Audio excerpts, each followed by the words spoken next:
I like to ask these guys a lot of questions that don't necessarily have to do with hockey. First things first, I talked to you about your favorite meal.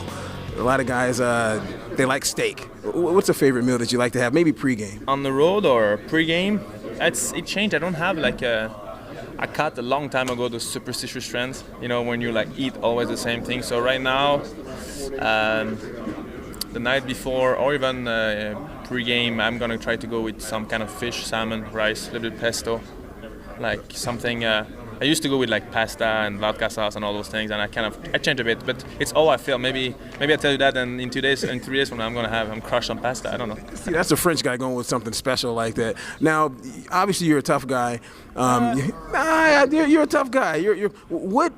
How do you have no fear on the ice? I mean, to just jump in front of pucks, you get hit in the face, you get stitches, you rub some dirt on, you come back into the game. How have you learned that kind of toughness and pain tolerance? In Sweden. My first year in Sweden, you should have seen the first shot I blocked. I was a soccer player. My helmet flew, my gloves, my stick, everything flew away. I was yelling, running, holding my knee. Then the coach told me, one more time like this and you never play here again. And well, fair enough. I kind of learned to eat the pucks, and then there is a way that you take the pucks and everything. And at the end of the day, I came so late in the NHL, and I think that I'm thinking that it took me so long to go here, so I have to take every chance that I have to enjoy this. So whatever I take a stick or puck, try to come back. You might be able to help the team, and it took so long for be here, so a puck shouldn't keep you out of it. And 2 more questions. That leads to my next question. You took a while to get here. Obviously, you're 33, I believe. I am. And you've been in the league for 3 or 4 years. Come from Paris. If you were to tell a kid, this is how you get to the NHL, what kind of advice would you have for someone that's trying to get to where you're at?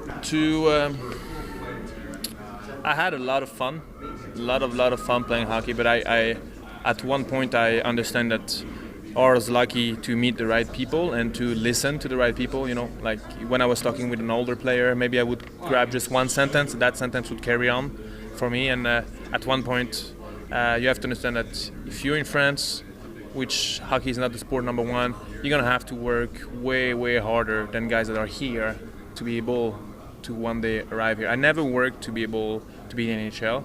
I just worked to try to be better for the team that I was in. Who's the best dressed player on the team? A lot of guys say James Neal. A lot of guys say you because you got the Euro style. I'm asking you. I've seen you. You look nice. Who's the best dressed guy? James is ballsy, so it's it's nice. But a lot of guys kind of sometimes whoa. I think he dressed really nice. But I like Flower. Flower has a classy style. It doesn't have to be ballsy to look right on point.